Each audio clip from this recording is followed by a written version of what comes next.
Здравствуйте, это проект «Своих не бросаем». С вами Лиана Кириллова. И Артур Галеев. Здравствуйте. И гость в нашей студии сегодня советник главы Республики Башкортостан по вопросам взаимодействия с военнослужащими Алик Фендирович Камалетдинов. Здравствуйте. Здравствуйте. Алик Фендирович, вы недавно вернулись из зоны специальной военной операции. Расскажите, как прошла ваша поездка?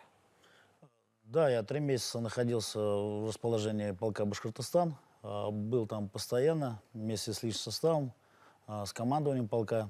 И буквально перед майскими праздниками, перед 9 мая, я прибыл на родину вместе с парадным расчетом полка Башкортостан для участия в Параде Победы 9 мая в городе Уфа.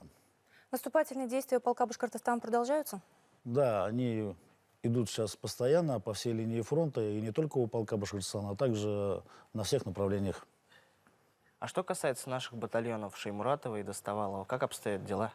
На своих направлениях они также продолжают наступательные действия. Ребята воюют героически. Мы гордимся своими ребятами, наблюдаем за ними. А если брать все-таки активность наших добровольцев, она сейчас такая же активная, боевая, как и раньше? Ну, как говорит военный комиссариат, ничего не изменилось. Люди как шли, так же и идут. То есть с этим проблем нет. Алик Фендирович, ну вы как сейчас уже отметили, да, что ваш приезд из зоны СВО в этот раз был связан в том числе и с участием в Параде Победы 9 мая. Там был парадный расчет полка Башкортостан. Давайте сейчас посмотрим, как это было. Маршем на площадь выходит парадный расчет военнослужащих добровольческого мотострелкового полка Башкортостан, прибывших в краткосрочный отпуск из зоны специальной военной операции. Командир расчета — советник главы Республики Башкортостан Алик Камалетдинов. В составе расчета воины, удостоенные государственных наград за мужество и отвагу. Алик Фендирович, вы готовились к этому параду? Практически нет. Мы прибыли 30 апреля и занимались только на генеральных репетициях прохождения. Это 3 и 7 мая, и все. И мало того, я скажу, все это знаете, в принципе, парадный расчет полка Башкортостан занял 3-е место, получил диплом из рук Раджа Фаритовича. Ну, сами бойцы довольны? Очень. Отбор был, конечно, очень такой мощный. Прибыли для участия в параде лучшие из лучших. Очень много было желающих, но необходимо было взять только то число, которое участвовало в параде. Алик Фендирович, ну в составе парадного расчета были и женщины. Вот вообще на сегодняшний день в каких подразделениях служат женщины, в каких должностях? Мы с командиром полка решили проэкспериментировать. Ну, давай, говорит, поставим последнюю шеренгу женщин. Естественно, взяли самых маленьких наших девчонок. Девчонки были из медроты и медвзводов. Женщины в нашем полку проходят службу на медицинских должностях, медицинской роте и в медвзводах в наших батальонах. Это мотострелковый и танковый батальон. А помимо этого, те, кто хочет, они, я знаю, что вот там поваром, да, у нас уходили, например. Да, у нас также есть несколько женщин, которые находятся на должностях поваров. Это также медрота и рота материального обеспечения. Также они. Ну, в общем, таких вот боевых направлений нет, да? Потому что мы знаем, что на той стороне там и женщины-снайперы в том числе. Ну, вы же помните, я люблю говорить, что война не женское лицо. Лично я противник этого. Но ситуация такова, что без них никак, вот, буквально. Они очень отлично себя проявили в наступательных действиях во время работы в ВК-группах. Но также с командиром мы решили их больше там не ставить, потому что последними у нас девчонки стояли с танкового батальона, и их вскрыли. К счастью, они вышли на связь, отправили уже эвакогруппу за ними. А девчонки молодцы, хотя мы им сказали, бегите оттуда, спасайтесь. Они сказали, мы не бросим оружие, мы не бросим амуницию, а при этом они еще вывезли раненых. Они раненых отправили, сами остались. И сидели там под танковыми обстрелами, под работой FPV-дронов.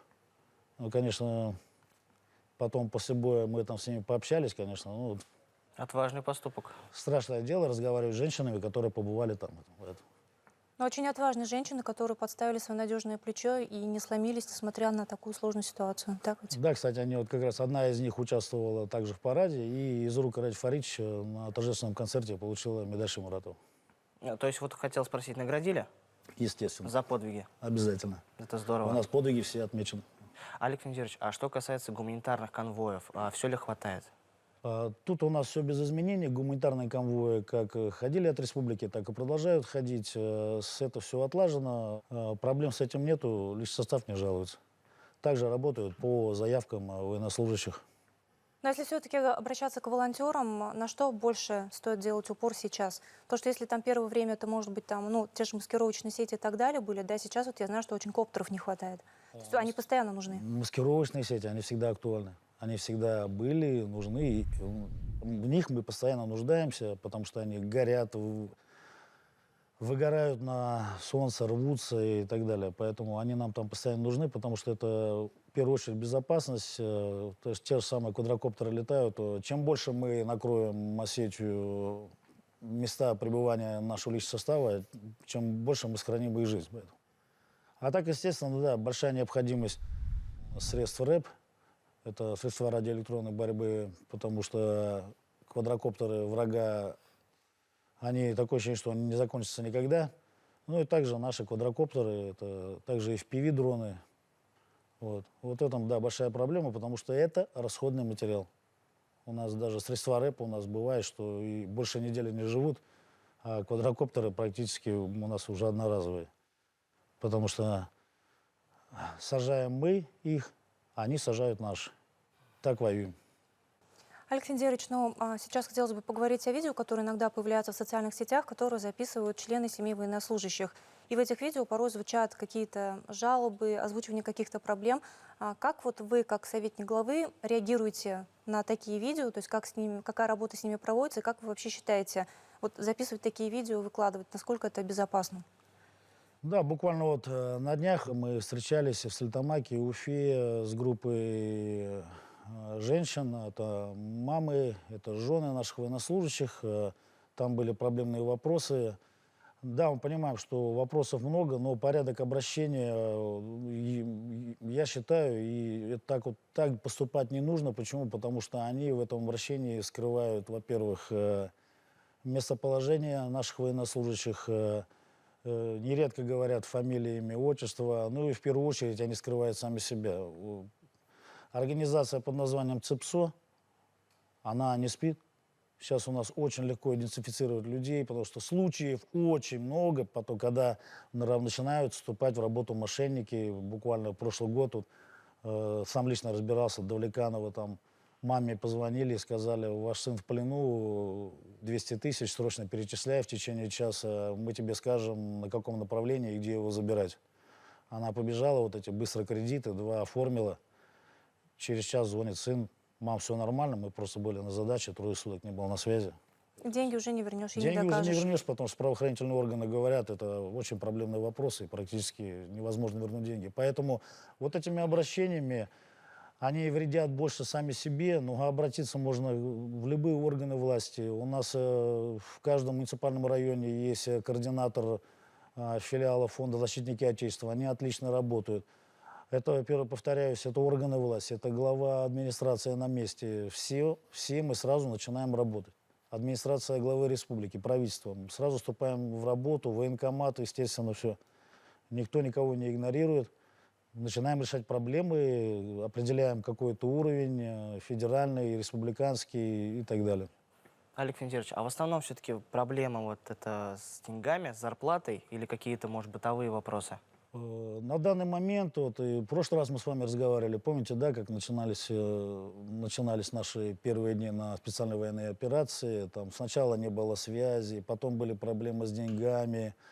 Сейчас этого практически нету, абсолютно. Там единичные моменты бывают, случаи где-то сбоя, но такого, как говорится, поголовного, когда целые подразделения что-то не получали, что-то не было, все это уже давно искоренено. Сейчас проблемы по лечению наших ребят, которые получили ранения, какие-то заболевания, и очень большой наплыв на данный момент это по без вести пропавшим. А проблемы по лечению, они в чем заключаются? Проблема по лечению не у нас в республике, а где-то там, у себя в подразделениях. И, просят буквально, а можно нас с госпиталя перевести сюда, в Башкирию, подлечиться вот и этот так же далее. вопрос. Вот эти моменты все просто, естественно, мы же прекрасно понимаем, что дома и стены лечат, но К сожалению, ребята являются военнослужащими, и лечением Только в госпиталях, ребят, подчиненных Минобороны. занимается Министерство обороны, и поэтому мы спокойно их здесь принимаем у себя и лечим в любом лечебном заведении нашего Минздрава. Но если человек прибыл в отпуск, либо в реабилитационный отпуск, тогда проблем нет. У нас мы буквально считанные часы ребят госпитализируем, оказываем медицинскую помощь. А что касается выплат при ранении, без проблем эти деньги получают бойцы? Да, проблемы тоже есть, но также единичные, но это уже Министерство обороны. Где-то что-то недооформили. Ну, моменты все эти решаем, выходим, занимаемся, вплоть до подключаем военную прокуратуру, военно-следственные отделы. Так ребята получают, вы, наверное, в курсе, да, недавно случай произошел в полку Башкортостан. Вы знаете нашего легендарного артиста, Народного артиста да, Башкортостана. Башгос филармонии Радика Динахметова, позывной Осян. Он во время выполнения боевой задачи получил увечья, но увечья, как сказать, мы понимаем, что где-то ранило, где-то это. А они занимались фортификационным сооружением, и его привалило бревнами. И он решил все эти деньги отдать на нужды полка. Я тоже с ним разговаривал, он ко мне обратился, я говорю: Осян, ты хорошо подумал? Ну, он говорит: я решил. Ну, мы распределили там на определенную сумму на покупку квадрокоптеров, определенную сумму на нужды медицинской роты, закупка лекарственных препаратов, медоборудования. И 3 миллион он отдал нашим женщинам, которые плетут масс-сети, и где были закуплены материал, сети, и уже начали работать. Вот такие люди вот у нас есть. Очень достойный пример. Да, ну я его знаю и сам близко. Это очень порядочный, скромный человек. И сам удивился, когда увидел его в составе полка Башкортостан. Ну, вот он принял решение такое. Олег Фендерович, ну, у вас, наверное, уже скоро предстоит очередная поездка. Да, на днях я выезжаю на СВО. Опять буду находиться там определенное количество времени. Будем с вами на связи, как всегда. В общем, большой привет всем нашим бойцам. Обязательно. Пусть все будет благополучно. Спасибо. Большое спасибо, что сегодня пришли к нам в студию. Ну а с вами, уважаемые телезрители, увидимся через неделю. Это проект «Своих не бросаем», о том, что касается всех и волнует каждого. До встречи.